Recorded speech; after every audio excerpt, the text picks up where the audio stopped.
tikuyenda mulendo Yesu atisogolera ife kana pepo na mondwe zivute banji zanja lake lipulumutsa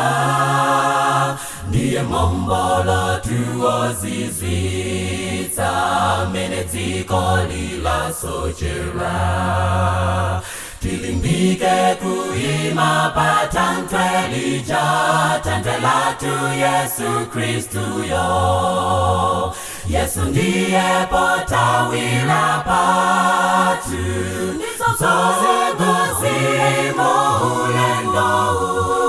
wale mebanti angadundu zani julana limisafe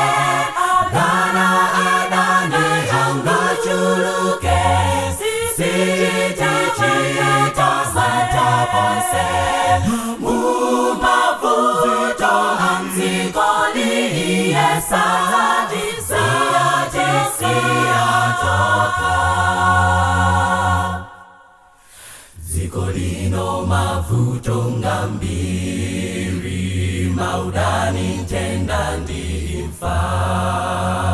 kuponderezana kuliponse ponse ngakale mumpingo wake koma Yesu atilimbikitsa suliweka mulendo muzisoni zonse nziko lovutali azasamala na sungawe Yesu ndiye potawila patu zozigozimo ulendo pole mebanti akatundu zati julana limisafe dana adani angachuluke sitichita santa ponse mumavuto anzikoli yesadi siyati